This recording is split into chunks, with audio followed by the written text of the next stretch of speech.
누구나 한 번쯤 그때 내가 다르게 선택했더라면 왜 그런 말을 했을까? 왜 그 기회를 놓쳤을까? 이런 생각에 잠 못 이루셨던 밤이 있으실 겁니다. 안녕하세요. 삶을 위한 지혜의 한 페이지, 여러분과 함께 쓰는 지혜의 책, 여기는 Book of How to. 저는 진행자 제임스 김입니다. 이 프로그램은 매일 반복되는 삶 속에서 어떻게 살아야 할까? 라는 질문에 작지만 분명한 해답을 찾아가는 시간입니다. 성공적인 관계를 만드는 법부터 마음을 다스리는 방법, 삶의 목적을 찾는 여정까지 어떻게, 즉 how to의 모든 것을 다룹니다. 오늘의 질문은 다소 익숙하면서도 가슴 깊이 와닿는 주제입니다. 인간은 왜 과거를 후회하는가? 오늘 우리는 후회라는 감정의 심리학적 뿌리, 철학적 의미, 그리고 영적 해석까지 함께 살펴보며 단순한 자책을 넘어 삶을 돌아보고 새롭게 살아갈 지혜를 찾아보고자 합니다. 지금부터 후회를 통해 삶의 길을 되짚어보는 조용하고 깊은 사색의 여정을 함께 시작해 볼까요?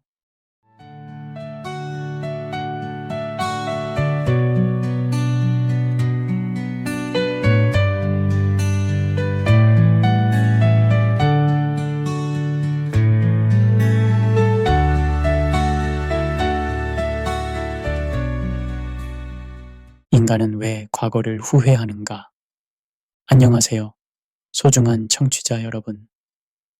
오늘 함께 나누고 싶은 이야기는 인간은 왜 과거를 후회하는가? 라는 주제입니다.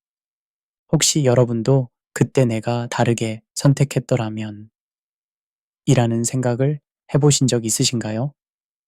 아마 대부분의 분들이 고개를 끄덕이실 것 같습니다. 후회라는 감정은 참으로 보편적인 인간의 경험입니다. 때로는 우리를 성장하게 만들지만 때로는 과거의 족쇄가 되어 우리를 괴롭히기도 합니다. 저 역시 인생을 살아오면서 수많은 후회의 순간들을 경험했습니다. 어떤 때는 잠들기 전에 과거의 어떤 순간이 떠올라 잠을 이루지 못했던 적도 있었습니다.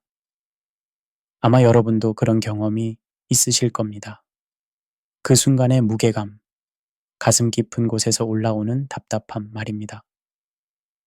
오늘은 후회의 심리적, 철학적 측면을 함께 살펴보고 이 감정을 어떻게 건설적으로 활용할 수 있는지 알아보겠습니다. 그리고 성경 말씀을 통해 후회의 본질과 극복 방법에 대해서도 깊이 생각해 보는 시간을 가져보겠습니다. 긴 여정이 될 것 같지만 끝까지 함께 해주시면 분명 의미 있는 시간이 되리라 확신합니다. 먼저 후회가 무엇인지부터 살펴보겠습니다. 단순하게 말하면 후회는 과거의 행동이나 결정에 대한 유감과 그것을 바꿀 수 있었다면 하는 소망입니다. 하지만 이 감정의 본질은 훨씬 더 복잡하고 깊이 있습니다. 후회는 과거, 지향적 감정입니다. 이미 일어난 일에 대한 반응이지요. 이는 미래에 대한 불안이나 희망과는 완전히 다른 성격을 가지고 있습니다. 불안은 아직 일어나지 않은 일에 대한 걱정이고, 희망은 미래에 대한 긍정적 기대입니다. 하지만 후회는 돌이킬 수 없는 과거에 머물러 있습니다. 후회는 항상 만약에 라는 가정과 함께 찾아옵니다. 만약 내가 그 직업을 선택했더라면, 만약 내가 그 관계를 더 소중히 여겼더라면, 만약 내가 그 순간에 용기를 냈더라면 같은 생각들 말입니다. 이런 생각들은 때로 우리를 끝없는 상상의 세계로 이끌어갑니다. 저는 종종 청취자분들께 이런 질문을 받습니다. 후회와 반성은 어떻게 다른가요? 좋은 질문입니다. 반성은 과거의 경험에서 교훈을 얻고 미래를 위한 지혜를 구하는 건설적인 과정입니다. 반면 후회는 종종 과거에 머물러 있으면서 현재의 에너지를 소모시키는 경향이 있습니다. 흥미로운 점은 우리가 행동으로 인한 후회뿐만 아니라 행동하지 않음으로 인한 후회도 경험한다는 것입니다. 심리학자들의 연구에 따르면 장기적으로 볼 때 사람들은 무언가를 시도하지 않은 것에 대해 더 깊은 후회를 느끼는 경향이 있습니다. 젊었을 때 꿈을 좇지 않은 것, 사랑을 고백하지 않은 것, 모험을 시도하지 않은 것들이 오히려 더 오래 마음에 남는다고 합니다. 이는 매우 의미심장한 발견입니다. 우리가 실수했을 때보다 시도조차 하지 않았을 때 더 큰 후회를 느낀다는 것은 인간이 본능적으로 성장과 도전을 추구하는 존재라는 것을 보여줍니다. 안전함 속에 머물러 있는 것보다는 실패의 위험을 감수하더라도 도전하는 것이 우리의 본성에 더 부합한다는 뜻일지도 모릅니다. 실제로 많은 성공한 사람들이 이런 말을 합니다. 내가 가장 후회하는 것은 내가 한 실수들이 아니라 시도조차 하지 않았던 기회들이다. 이는 우리에게 중요한 메시지를 전달합니다.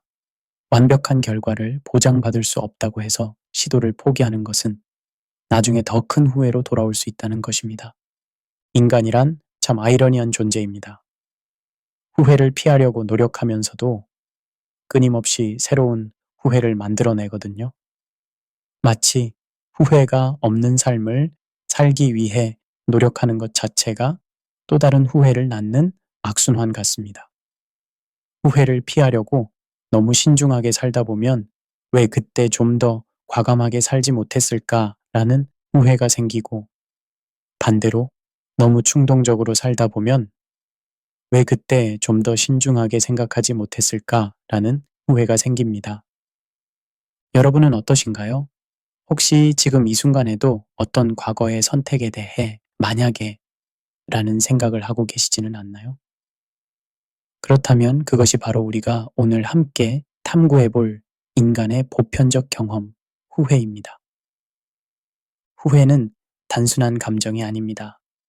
복잡한 인지 과정과 신경학적 메커니즘이 관여하는 놀라운 현상입니다.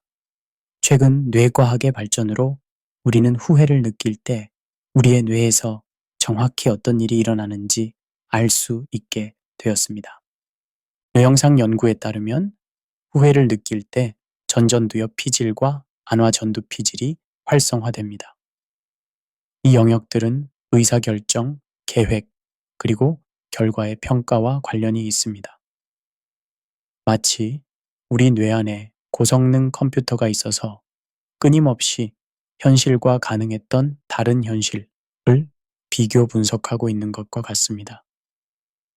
특히 안화전두 피질은 기대했던 결과와 실제 결과 간의 차이를 계산하는 데 중요한 역할을 합니다. 우리가 이렇게 됐어야 했는데 라고 생각할 때 바로 이 뇌영역이 활발하게 작동하는 것입니다. 신기하게도 이 영역은 마치 내장된 시뮬레이션 프로그램처럼 만약 다르게 선택했다면 어떻게 됐을까를 끊임없이 계산합니다. 또한 후회를 경험할 때 편도체라는 뇌 구조도 관여합니다. 편도체는 감정적 반응, 특히 부정적인 감정과 관련이 있습니다. 이것이 후회가 단순한 인지적 평가가 아니라 종종 강한 감정적 고통을 동반하는 이유입니다. 때로는 후회의 감정이 너무 강해서 가슴이 아프거나 숨이 막히는 느낌을 받는 것도 바로 이 때문입니다. 더 흥미로운 것은 후회를 경험할 때 도파민 시스템도 관여한다는 점입니다. 도파민은 보상과 학습에 관련된 신경 전달 물질인데 예상과 다른 결과가 나왔을 때 도파민 뉴런의 활동이 변화합니다. 이는 후회가 단순히 부정적인 감정만이 아니라 미래에 더 나은 선택을 위한 학습 신호이기도 하다는 것을 의미합니다. 심리학적 관점에서 보면 후회는 인지 부조화의 한 형태로 볼 수 있습니다. 인지 부조화란 레온 페스팅거가 제안한 개념으로 우리의 행동과 믿음 사이에 불일치가 생길 때 경험하는 불편한 상태를 말합니다. 예를 들어 우리가 자신을 현명한 사람이라고 생각하지만 어리석은 결정을 내렸다면 이 부조화를 해결하기 위해 후회라는 감정을 경험하게 됩니다. 이 부조화를 해결하는 방법은 여러 가지가 있습니다. 자신의 믿음을 바꾸거나 행동을 정당화하거나 또는 후회를 통해 미래에는 다르게 행동하겠다고 다짐하는 것입니다. 대부분의 경우 우리는 세 번째 방법을 선택하는데 이것이 바로 후회가 학습과 성장의 도구가 될 수 있는 이유입니다. 심리학자 데니얼 카너먼과 아모스 트버스키의 전망 이론에 따르면 사람들은 일반적으로 손실을 이득보다 더 강하게 느낍니다. 이를 손실 회피라고 부르는데 이것이 바로 우리가 잃은 것에 대해 더 강한 후회를 느끼는 이유입니다. 100만 원을 얻지 못한 것보다 이미 가지고 있던 100만 원을 잃었을 때 더 큰 고통을 느끼는 것과 같은 원리입니다. 이런 뇌의 메커니즘을 이해하면 우리가 왜 후회에 시달리는지, 그리고 어떻게 하면 후회를 건설적으로 활용할 수 있는지에 대한 통찰을 얻을 수 있습니다. 우리의 뇌가 자동적으로 다른 가능성을 시뮬레이션하고 비교하는 것은 진화적으로 생존에 유리했기 때문입니다. 과거의 실수에서 배워서 미래에 더 나은 선택을 하도록 도와주는 것이지요. 하지만 현대 사회에서는 이런 뇌의 기능이 때로는 과도하게 작동해서 우리를 괴롭히기도 합니다. 선택의 폭이 넓어지고 정보가 넘쳐나는 시대에는 다른 선택의 가능성도 무한히 많아지기 때문입니다. 우리 조상들이 저 산으로 갈까, 이 강을 따라갈까를 고민했다면 현대인은 수십, 수백 가지의 선택지 중에서 하나를 골라야 합니다. 그래서 현대인의 후회는 더욱 복잡하고 깊어질 수 있습니다. 인터넷을 통해 다른 사람들의 삶을 쉽게 엿볼 수 있고 소셜미디어를 통해 끊임없이 다른 삶의 모습들을 접하게 되니까요.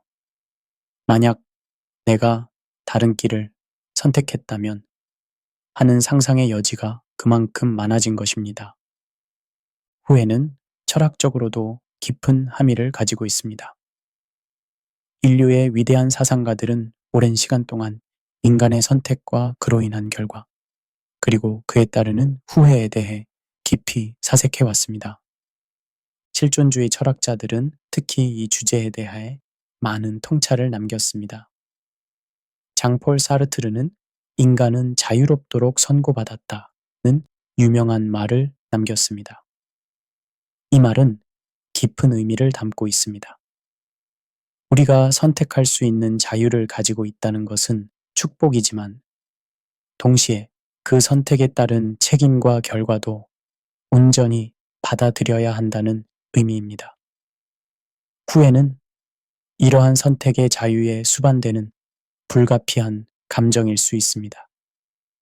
사르트르의 관점에서 보면 우리는 매 순간 자신의 정체성을 선택하고 있습니다. 나는 누구인가? 라는 질문에 대한 답은 미리 정해져 있는 것이 아니라 우리의 선택과 행동을 통해 끊임없이 만들어지는 것입니다. 그렇기 때문에 과거의 선택에 대한 후회는 단순히 잘못된 결정에 대한 유감이 아니라 다른 나가 될 수 있었던 가능성에 대한 아쉬움이기도 합니다. 덴마크의 철학자 쇠렌 키르케고르는 삶은 앞으로 살아가야 하지만 뒤돌아보며 이해해야 한다는 깊이 있는 말을 남겼습니다. 이는 후회가 단순히 부정적인 감정이 아니라 자기 이해와 성찰의 도구가 될 수 있음을 시사합니다. 키르케고르는 인간의 실존적 고뇌를 깊이 탐구한 철학자였는데 그는 후회와 불안을 인간 존재의 필수적인 부분으로 보았습니다. 키르케고르의 관점에서 보면 후회는 우리가 진정한 자아를 찾아가는 과정에서 겪는 자연스러운 감정입니다. 우리는 종종 다른 사람들의 기대나 사회적 규범에 따라 선택하곤 하는데 나중에 진짜 내가 원했던 것은 이게 아니었는데 라고 후회하게 됩니다. 이런 후회는 고통스럽지만 동시에 우리가 더 진정성 있는 삶을 살아가도록 이끄는 나침반 역할을 할 수 있습니다. 독일의 철학자 프리드리히 니체는 영원 회귀 개념을 통해 우리의 선택과 후회에 대해 생각해 볼 만한 관점을 제시했습니다. 니체는 만약 당신이 지금까지 살아온 삶을 무한히 반복해서 살아야 한다면 어떨까? 라고 물었습니다. 이는 단순한 사고 실험이 아니라 우리가 진정으로 후회 없이 살 수 있는 선택을 하도록 도전하는 질문입니다. 니체의 영원 회귀 개념은 우리에게 이런 질문을 던집니다. 지금 내가 하고 있는 이 선택을, 이 삶을 영원히 반복한다고 해도 기꺼이 받아들일 수 있는가? 만약 답이 아니오라면 그것은 우리가 무언가를 바꿔야 한다는 신호일 수 있습니다. 니체는 이를 통해 수동적으로 삶을 받아들이는 것이 아니라 적극적으로 자신의 운명을 사랑하고 긍정하는 삶의 태도를 제안했습니다. 동양 철학, 특히 불교 철학에서는 후회를 집착의 한 형태로 봅니다. 불교의 관점에서 고통의 근본 원인은 집착입니다. 과거에 대한 집착, 과거를 바꾸고 싶은 욕망이 현재의 고통을 낳는다는 것입니다. 부처는 모든 것은 무상하다고 가르쳤습니다. 과거도 현재도 미래도 모두 변화하는 것이며 영원한 것은 없다는 뜻입니다. 불교는 과거를 놓아주고 현재에 충실할 것을 가르칩니다. 하지만 이는 과거를 무시하거나 잊어버리라는 뜻이 아닙니다. 오히려 과거의 경험에서 지혜를 얻되 그것에 매몰되지 말라는 의미입니다. 후회라는 감정 자체를 부정하는 것이 아니라 그 감정에 휘둘리지 않는 마음의 평정을 기르는 것이 중요하다고 봅니다. 선불교에서는 지금 이 순간의 중요성을 강조합니다. 과거에 대한 후회도 미래에 대한 불안도 모두 지금 여기에 온전히 집중함으로써 해소될 수 있다고 봅니다. 이는 매우 실용적인 지혜입니다. 후회에 빠져 있을 때 우리가 놓치는 것은 바로 지금 이 순간의 소중함이니까요. 고대 그리스의 스토아 철학자들도 후회에 대해 독특한 관점을 제시했습니다. 에픽테토스는 우리가 통제할 수 있는 것과 통제할 수 없는 것을 구분하는 것이 지혜의 시작이라고 말했습니다. 과거는 이미 일어난 것으로 우리가 통제할 수 없는 영역입니다. 스토아 철학자들은 통제할 수 없는 것에 대해 고민하기보다는 지금 우리가 통제할 수 있는 것에 집중하라고 가르쳤습니다. 마르쿠스 아우렐리우스는 명상록에서 과거를 바꿀 수는 없지만 과거에 대한 현재의 태도는 바꿀 수 있다는 취지의 말을 남겼습니다. 이는 후회를 다루는 데 있어 매우 유용한 관점입니다. 사건 자체는 바꿀 수 없지만 그 사건에 대한 우리의 해석과 의미 부여는 얼마든지 바꿀 수 있다는 것입니다. 후회는 보편적인 인간 경험이지만 그것이 어떻게 표현되고 다루어지는지는 문화에 따라 흥미롭게 다릅니다. 이런 문화적 차이를 이해하면 후회를 더 넓은 관점에서 바라볼 수 있습니다.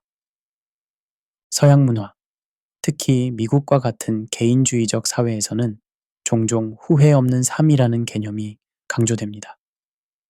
이런 문화에서는 후회를 부정적인 것으로 보고 가능한 한 피해야 할 것으로 간주합니다. YOLO, you only live once. 나 just do it. No regrets. 같은 문구들이 이러한 문화적 태도를 반영합니다. 이런 문화적 배경에서는 후회를 표현하는 것조차 약함의 표시로 여겨질 수 있습니다. 앞만 보고 가라. 과거는 과거다. 실패는 성공의 어머니다. 같은 격언들이 널리 받아들여지죠. 이런 태도에는 분명 긍정적인 면이 있습니다. 과거에 얽매이지 않고 미래를 향해 나아가는 진취적인 정신을 기를 수 있거든요. 하지만 이런 문화적 압력이 때로는 역효과를 낳기도 합니다. 후회라는 자연스러운 감정을 억압하거나 부정하려고 할 때 오히려 그 감정이 더 강해질 수 있습니다. 또한 후회에서 배울 수 있는 교훈들을 놓칠 위험도 있습니다. 반면 동아시아의 유교 문화권에서는 후회가 자기 개선과 도덕적 성장의 중요한 요소로 여겨질 수 있습니다. 공자는 실수를 하고도 고치지 않는 것, 그것이 진정한 실수다 라고 가르쳤습니다. 이러한 관점에서 후회는 자신의 행동을 반성하고 더 나은 사람이 되기 위한 필수적인 과정입니다. 유교 문화에서는 성찰과 반성을 매우 중요하게 여깁니다. 하루를 마감하며 자신의 행동을 돌아보고 잘못한 것이 있다면 깊이 반성하는 것이 덕목으로 여겨집니다. 맹자는 일일 삼성오신, 하루에 3번 자신을 돌아본다 는 말을 통해 끊임없는 자기 성찰의 중요성을 강조했습니다. 이런 문화적 배경에서는 후회가 단순히 부정적인 감정이 아니라 도덕적 성장을 위한 동력으로 인식됩니다. 물론 이것도 지나치면 자기 비판과 완벽주의로 이어져 문제가 될 수 있지만 적절한 수준에서는 지속적인 자기 개선을 가능하게 합니다. 일본 문화에서는 모노노와 와르라는 독특한 개념이 있습니다.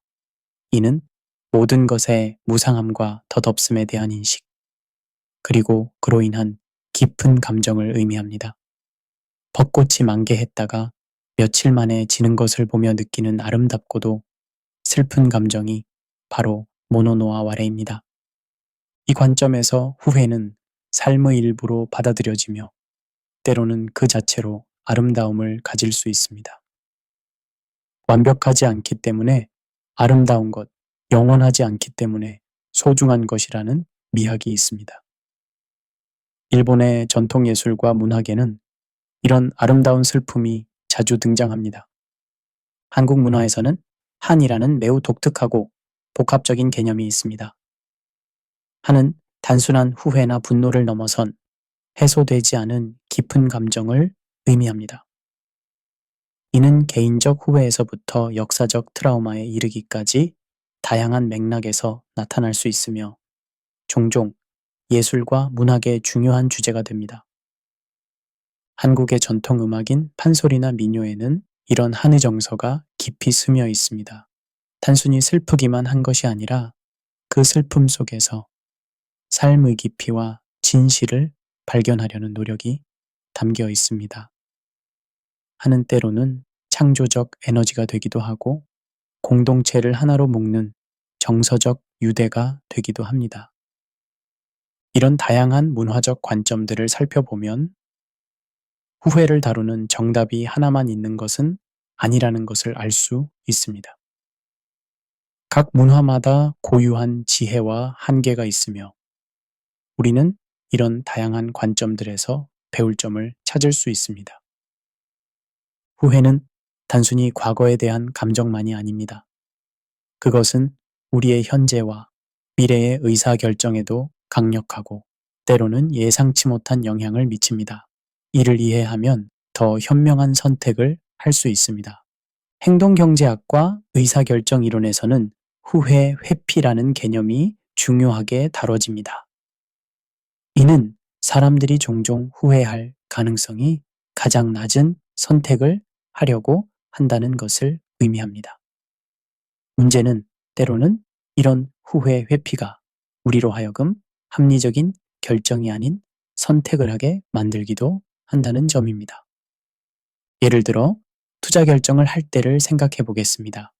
객관적으로 보면 A 투자가 더 유리할 수 있지만 과거에 비슷한 투자에서 손실을 본 경험이 있다면 그 후회 때문에 덜 유리한 B 투자를 선택할 수 있습니다. 이는 합리적인 경제적 판단이라기보다는 감정적 후회 회피에 기반한 결정입니다. 후회 회피는 종종 현상 유지 편향으로 이어집니다. 이는 사람들이 변화보다는 현재 상태를 유지하는 경향을 말합니다. 왜냐하면 무언가를 바꾸는 것은 후회의 가능성을 높이기 때문입니다.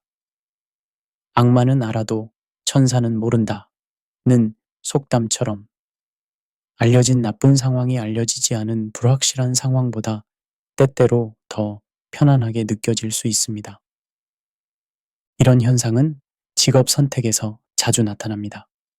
현재 직장이 완전히 만족스럽지 않더라도 이직이 가져올 수 있는 더 나쁜 결과에 대한 두려움 때문에 현상을 유지하는 경우가 많습니다. 만약 새 직장이 더 나쁘다면, 만약 적응하지 못한다면 같은 걱정이 결정을 주저하게 만듭니다. 또한 예상 후회라는 개념도 있습니다. 이는 우리가 결정을 내리기 전에 미래에 느낄 수 있는 후회를 미리 생각하는 것입니다. 이러한 예상 후회는 종종 우리의 결정에 영향을 미칩니다. 때로는 이것이 신중한 결정을 내리는 데 도움이 되지만, 때로는 과도한 걱정으로 이어져 좋은 기회를 놓치게 만들기도 합니다. 연애나 결혼 결정에서 이런 예상 후회가 자주 나타납니다. 만약 이 사람과 결혼했는데 더 좋은 사람을 만나면 어떻게 하지?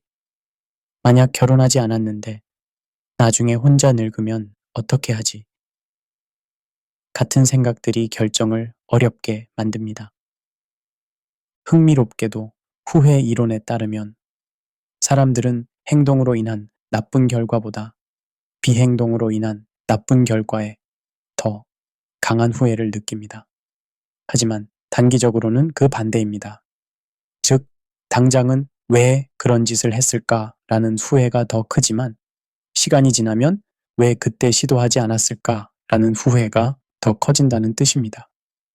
이런 시간적 차이 때문에 많은 사람들이 단기적 후회를 피하려다가 장기적으로 더 큰 후회를 하게 됩니다. 예를 들어 주식 투자에서 손해를 보는 것이 두려워 아예 투자하지 않다가 나중에 그때 투자했더라면 이라고 후회하는 경우가 그렇습니다. 소비 결정에서도 후회가 중요한 역할을 합니다. 구매자의 후회라는 현상이 있는데, 이는 비싼 물건을 산 후에 괜히 샀나 하는 후회를 느끼는 것입니다. 이런 후회를 피하기 위해 많은 사람들이 필요한 구매도 미루거나 아예 하지 않는 경우가 있습니다. 반대로 비구매자의 후회도 있습니다. 세일 기간에 사지 않은 물건이 나중에 정가로 돌아갔을 때 느끼는 후회입니다. 이런 후회 때문에 충동 구매를 하는 경우도 많습니다. 후회는 또한 기회비용 인식에도 영향을 미칩니다. 하나의 선택을 할 때 포기해야 하는 다른 선택의 가치를 기회비용이라고 하는데, 후회를 많이 하는 사람들은 이 기회비용을 과대평가하는 경향이 있습니다. 이것을 선택하면 저것을 포기해야 하는데 나중에 후회하면 어떻게 하지? 라는 생각이 결정을 어렵게 만듭니다. 선택의 역설이라는 개념도 여기와 관련이 있습니다. 선택지가 너무 많으면 오히려 결정이 어려워지고 결정을 내린 후에도 다른 것이 더 좋았을 것이라는 후회를 더 많이 하게 된다는 것입니다. 현대사회는 과거에 비해 훨씬 많은 선택지를 제공하는데 이것이 역설적으로 더 많은 후회를 만들어낼 수 있습니다. 후회는 자연스러운 인간 감정이지만 과도하거나 지속적인 후회는 정신 건강에 심각한 영향을 미칠 수 있습니다. 이 관계를 깊이 이해하는 것은 건강한 삶을 위해 매우 중요합니다. 임상심리학적 관점에서 볼 때 과도한 후회는 우울증, 불안장애, 외상 후 스트레스 장애와 같은 정신건강 문제와 밀접한 연관이 있습니다. 특히 반추, 즉 같은 생각이나 문제를 계속해서 되새기는 것은 우울증의 주요 증상 중 하나입니다. 후회가 이러한 반추의 형태로 나타날 때 그것은 정신건강에 심각한 타격을 줄 수 있습니다. 반추적 후회는 마치 깨진 레코드가 같은 부분을 계속 반복하는 것과 같습니다. 왜 그때 그런 선택을 했을까?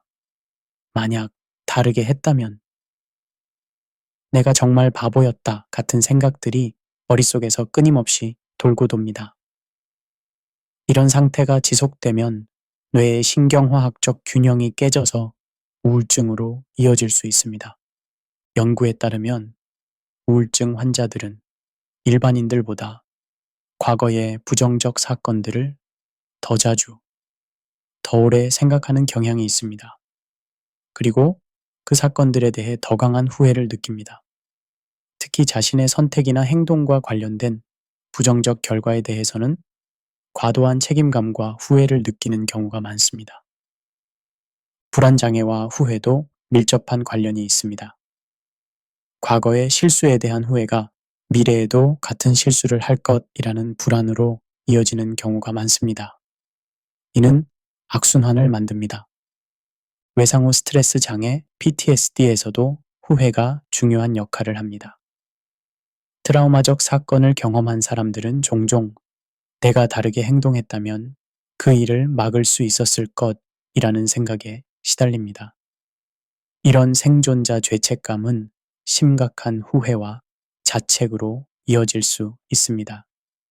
지속적인 후회는 또한 만성 스트레스와 연관될 수 있으며 이는 다양한 신체적 건강 문제로 이어질 수 있습니다. 만성적인 스트레스는 면역 체계를 약화시키고 심혈관 질환의 위험을 높이며 소화기 문제, 수면 장애, 두통 등을 유발할 수 있습니다. 마음과 몸은 깊이 연결되어 있어 정신적 고통은 종종 신체적 증상으로 나타납니다. 하지만 후회와 정신 건강 사이의 관계는 일방향적이지 않습니다. 후회가 정신 건강 문제를 유발할 수 있지만 역으로 우울증이나 불안과 같은 정신 건강 상태는 후회에 대한 취약성을 증가시킬 수 있습니다. 우울증을 앓고 있는 사람은 같은 상황에서도 일반인보다 더 강한 후회를 느끼고 그 후회를 더 오래 간직하는 경향이 있습니다. 또한 인지적 편향도 중요한 역할을 합니다.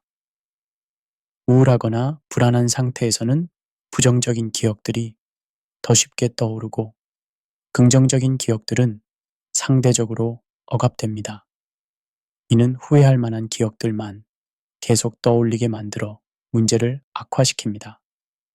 완벽주의도 후회와 정신건강에 영향을 미치는 중요한 요소입니다.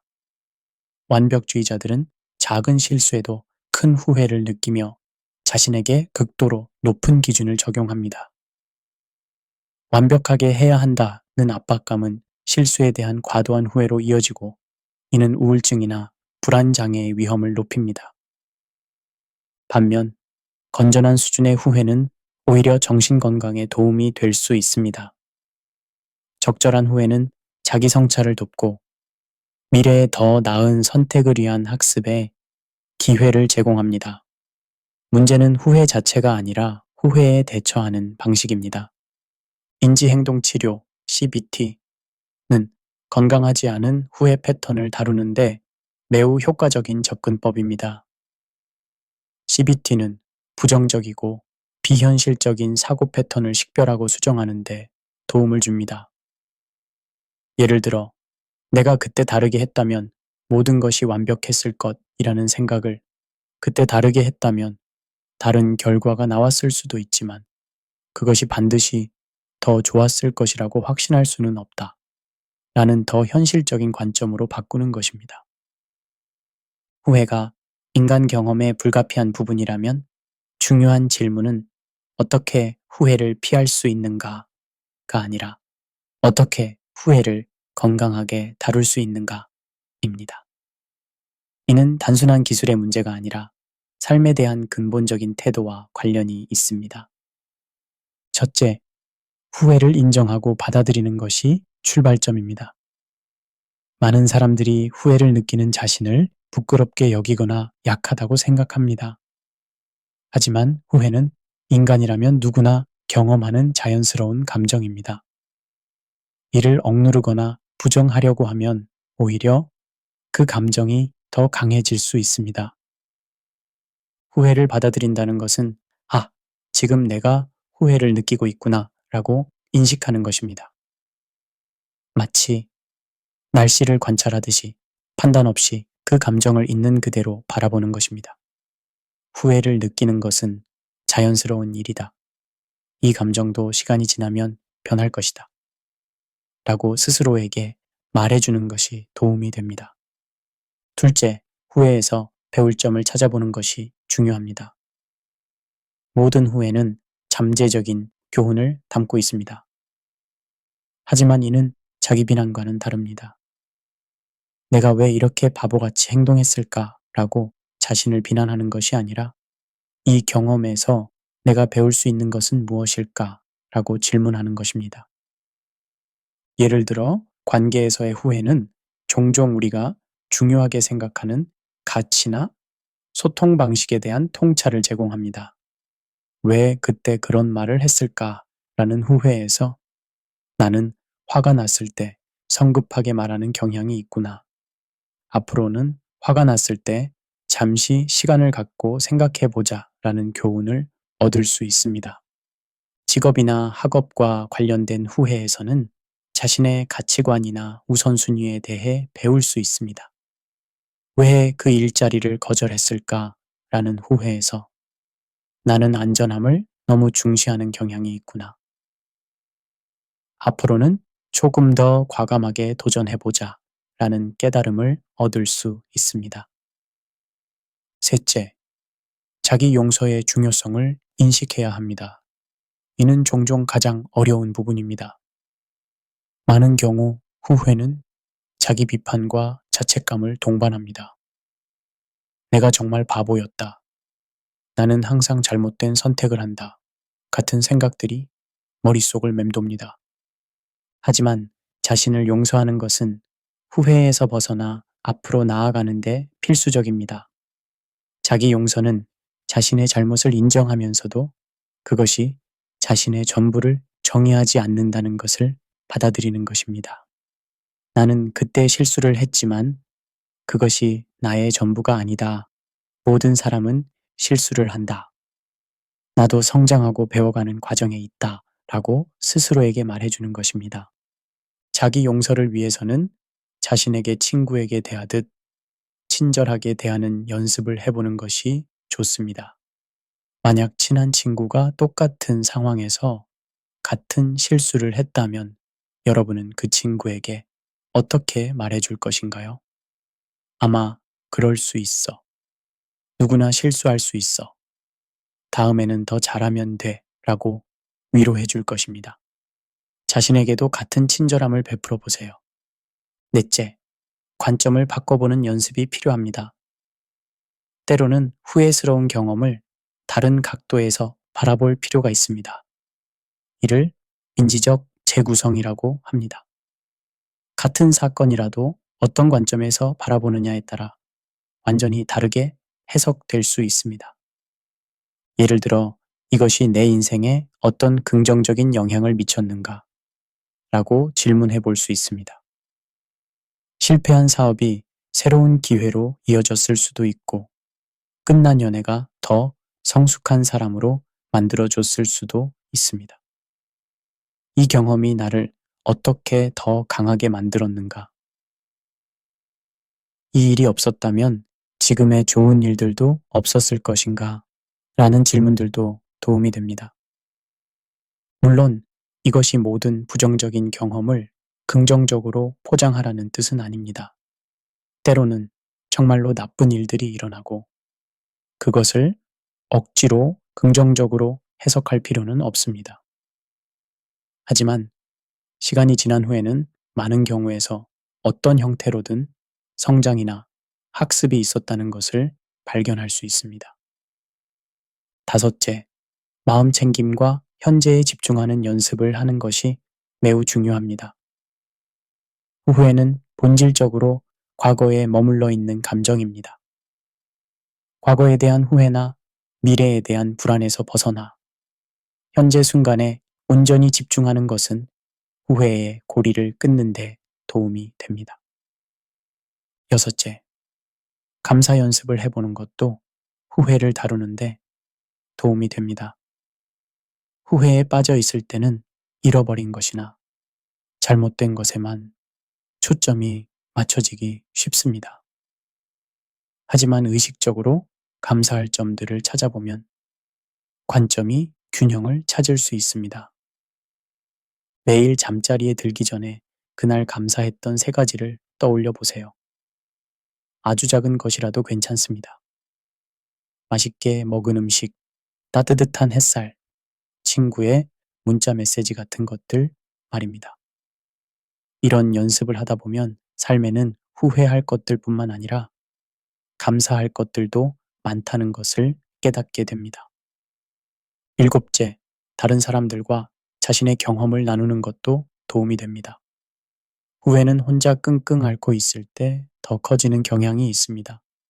신뢰할 수 있는 친구나 가족 또는 상담사와 자신의 후회에 대해 이야기해 보세요. 다른 사람의 관점을 듣거나 비슷한 경험을 한 사람들의 이야기를 들으면 자신만 그런 것이 아니라는 것을 알게 되어 위로가 됩니다. 또한 다른 사람을 도우는 것도 후회를 다루는 좋은 방법입니다. 자신의 경험을 바탕으로 비슷한 상황에 있는 사람을 도와주거나 자원봉사 활동을 통해 다른 사람에게 도움을 주면 자신의 후회가 의미 있는 것으로 변화할 수 있습니다. 후회와 성장 사이에는 매우 흥미로운 역설이 존재합니다. 한편으로 후회는 고통스러운 감정이지만 다른 한편으로는 그것이 개인적 성장과 자기 개선에 강력한 촉매제가 될 수 있습니다.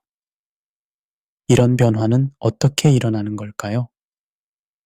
심리학자 댄 메가담스는 우리가 자신의 삶에 대해 이야기하는 방식이 정체성 형성에 결정적으로 중요하다고 주장합니다. 그는 특히 구원의 서사라는 개념을 제시했습니다.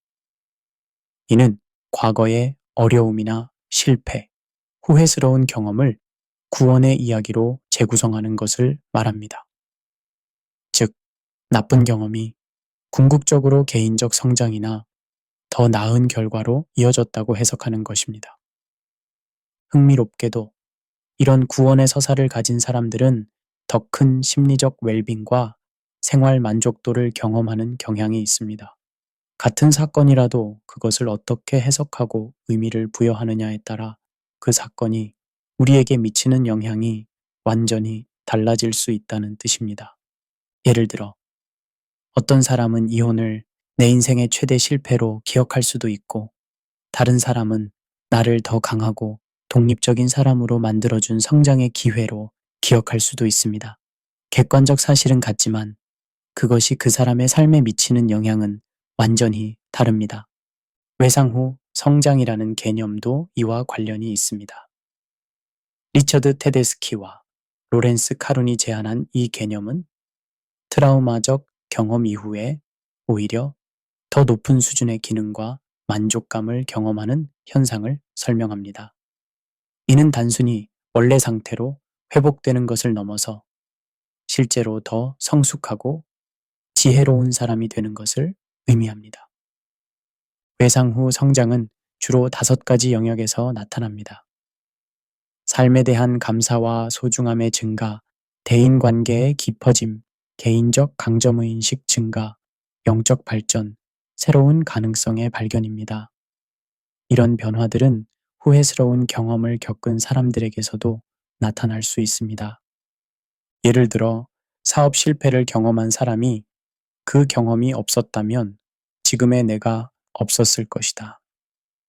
실패를 통해 진정으로 중요한 것이 무엇인지 알게 되었고 더 겸손해졌으며 다른 사람들의 고통을 더 잘 이해할 수 있게 되었다 라고 말할 때 이는 바로 외상 후 성장의 예시입니다. 후회에서의 성장이라는 개념은 우리가 후회스러운 경험을 통해 배우고 성장할 수 있다는 것을 강조합니다.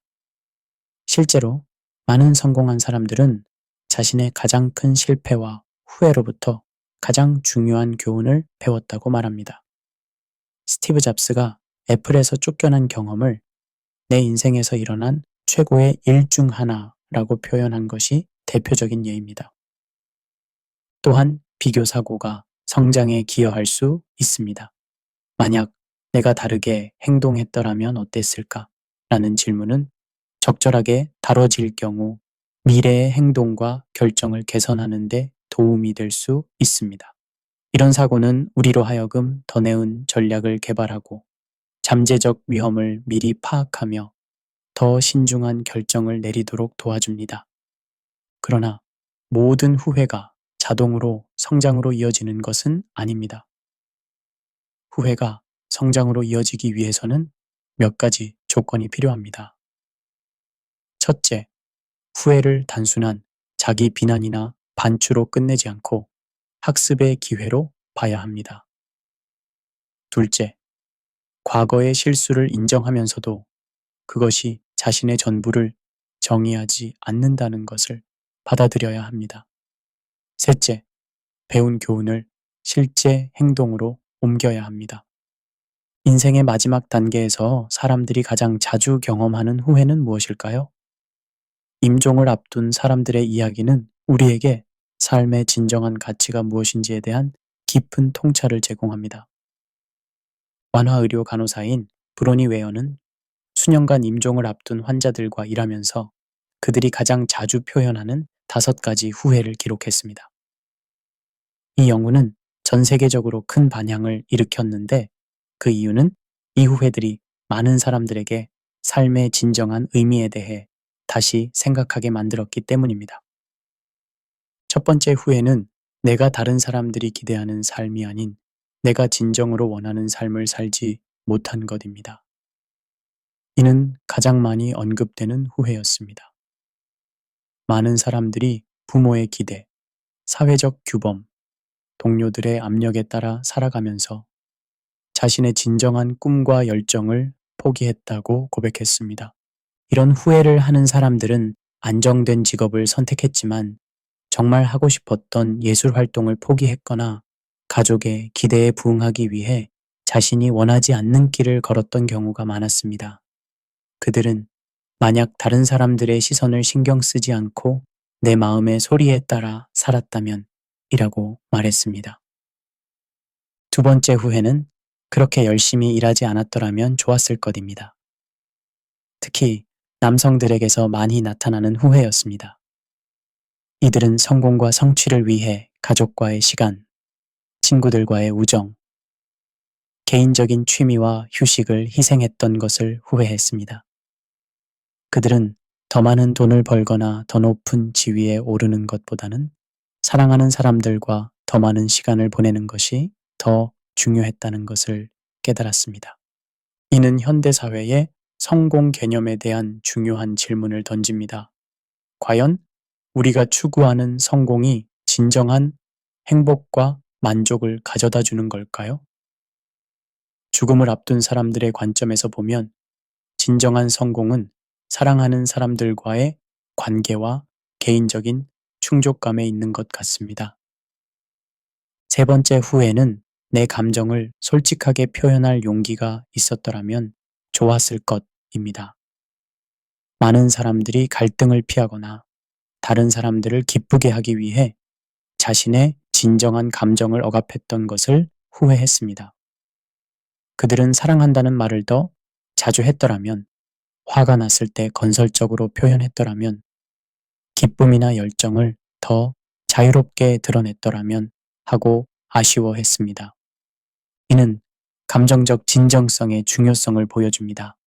우리는 종종 사회적으로 적절하게 보이기 위해 자신의 감정을 숨기거나 왜곡합니다. 하지만 죽음을 앞둔 사람들의 관점에서 보면 진정한 자신을 드러내는 것이 더 중요합니다. 네 번째 후회는 친구들과 연락을 유지했더라면 좋았을 것입니다. 나이가 들면서 일과 가족에 집중하느라 오랜 친구들과의 관계를 소홀히 했던 것을 후회하는 사람들이 많았습니다. 특히 어려운 시기에 친구들의 지지와 위로가 얼마나 소중한지를 깨달았지만 이미 연락이 끊어진 상태에서는 다시 관계를 회복하기가 어려웠다고 합니다. 우정은 자연스럽게 유지되는 것이 아니라 의식적인 노력이 필요하다는 것을 보여줍니다. 현대 사회에서는 지리적 이동이 잦고 생활 패턴이 바뀌면서 친구들과의 관계를 유지하기가 쉽지 않습니다. 하지만 진정한 우정은 인생의 가장 소중한 자산 중 하나라는 것을 명심해야 합니다. 다섯 번째 후회는 나 자신이 더 행복해지도록 허용했더라면 좋았을 것입니다. 이는 특히 흥미로운 후회입니다. 많은 사람들이 행복을 추구하는 것을 이기적이거나 사치스러운 것으로 여겨서 스스로 행복을 제한했다고 고백했습니다. 그들은 더 웃고 더 즐기고 더 자유롭게 살 수 있었는데도 불구하고 스스로에게 그런 허락을 주지 않았던 것을 후회했습니다. 이는 행복에 대한 우리의 태도를 제고하게 만듭니다. 행복은 우연히 찾아오는 것이 아니라 의식적으로 선택하고 추구해야 하는 것일 수도 있습니다. 그리고 자신의 행복을 우선시하는 것은 이기적인 것이 아니라 건강하고 충만한 삶을 위해 필요한 것일 수도 있습니다. 이러한 후회들은 중요한 패턴을 보여줍니다. 대부분은 하지 않은 것들에 관한 것이며 많은 경우 관계와 자기 표현, 진정성에 관한 것입니다. 흥미롭게도 물질적 성공이나 부에 관한 후회는 거의 언급되지 않았습니다. 이는 우리 사회가 중요하게 여기는 가치들과 실제로 죽음을 앞둔 사람들이 중요하게 여기는 가치들 사이에 큰 차이가 있다는 것을 보여줍니다. 심리학자 에릭 에릭슨의 심리사회적 발달 이론에 따르면 노년기의 주요 과제는 자아 통합 대 절망입니다. 자아 통합은 자신의 삶을 돌아보고 그것을 가치 있고 의미 있는 것으로 수용하는 것을 의미합니다. 이를 달성한 사람들은 지혜를 얻고 죽음을 평안하게 받아들일 수 있습니다. 반면 절망은 삶에 대한 깊은 후회와 다시 할 수 있다면 완전히 다르게 살았을 것이라는 느낌으로 특징 지어집니다. 이런 상태에 있는 사람들은 시간이 부족하다는 것을 알기 때문에 더욱 괴로워합니다. 과거를 바꿀 수도 없고 남은 시간도 많지 않다는 현실이 절망감을 가중시킵니다. 하지만 에릭슨은 노년기에도 성장과 변화가 가능하다고 보았습니다. 과거의 선택들을 완전히 긍정할 수는 없더라도 그 선택들이 자신을 현재의 사람으로 만들었다는 것을 받아들이고 남은 시간을 의미 있게 보내는 것이 가능하다는 것입니다. 노년기의 회고와 후회는 사실 중요한 심리적 과정입니다. 그것은 인생의 의미를 만들고 미해결된 갈등을 해결하며 지혜를 발달시키는데 도움이 될 수 있습니다. 많은 문화에서 노인들은 그들의 경험과 후회에서 얻은 지혜를 젊은 세대에게 전달하는 중요한 역할을 합니다. 이제 성경에서 후회가 어떻게 다뤄지는지 살펴보겠습니다. 성경은 후회와 관련하여 우리에게 놀라울 정도로 깊고 실용적인 지혜를 제공합니다. 성경에서 후회는 종종 회개와 용서의 맥락에서 논의됩니다. 히브리어 나함과 그리스어 메타노이아는 모두 후회, 마음의 변화, 방향 전환의 의미를 담고 있습니다. 하지만 성경적 회개는 단순한 후회를 넘어서는 개념입니다. 베드로의 이야기는 후회와 구원에 대한 강력한 예시입니다. 예수님의 제자였던 베드로는 예수님이 체포되던 밤에 그분을 알지 못한다고 3번이나 부인했습니다. 마태복음 26장 75절에는 밖으로 나가 심히 통곡하였다고 기록되어 있습니다. 베드로의 후회는 단순한 감정적 반응이 아니었습니다. 그것은 자신의 약함과 실패를 깊이 인식하는 순간이었습니다. 하지만 이 깊은 후회는 결국 용서와 회복으로 이어졌습니다. 부활하신 예수님은 베드로를 다시 부르셨고 그는 초대교회의 중요한 지도자가 되었습니다. 베드로의 실패와 후회는 그를 더 겸손하고 은혜를 아는 사람으로 만들었습니다.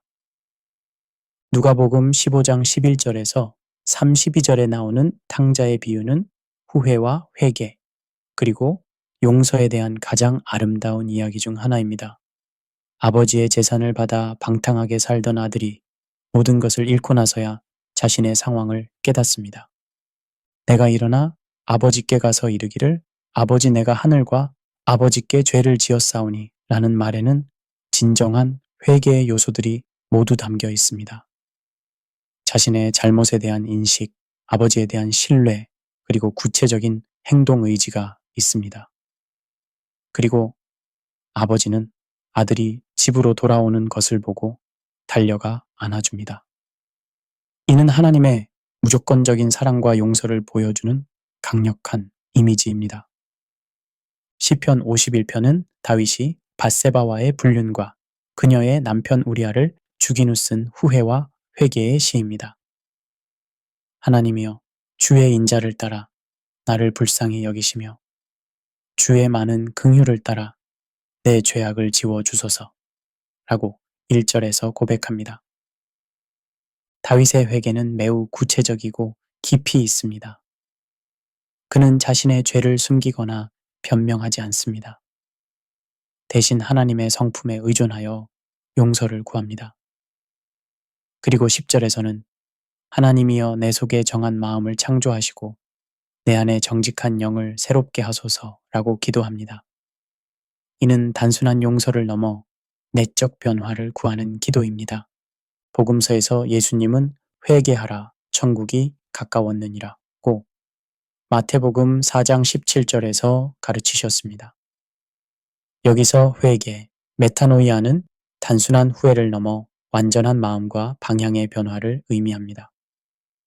그리스어 메타는 넘어서라는 의미이고 노이아는 마음 또는 생각을 의미합니다. 즉, 이전의 사고방식을 넘어서는 완전한 전환을 뜻합니다. 사도 바울은 고린도후서 7장 10절에서 매우 중요한 구분을 합니다. 하나님의 뜻대로 하는 근심은 후회할 것이 없는 구원에 이르게 하는 회개를 이루는 것이요 세상 근심은 사망을 이루는 것이니라. 이는 모든 후회가 동일하지 않음을 시사합니다. 하나님의 뜻대로 하는 근심은 건설적인 후회로 진정한 변화와 성장으로 이어집니다. 반면 세상 근심은 단순한 자책과 절망으로 이어지는 파괴적인 후회입니다. 전자는 희망과 회복을 가져오지만 후자는 더 깊은 상처와 절망을 가져옵니다.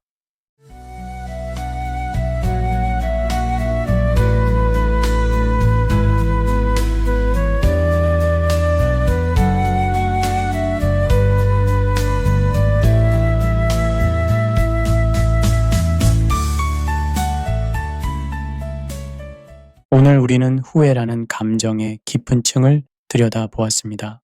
그것은 단순한 아쉬움이 아니라 더 나은 선택을 향한 인간의 갈망, 그리고 잃어버린 시간에 대한 애틋함이기도 했습니다.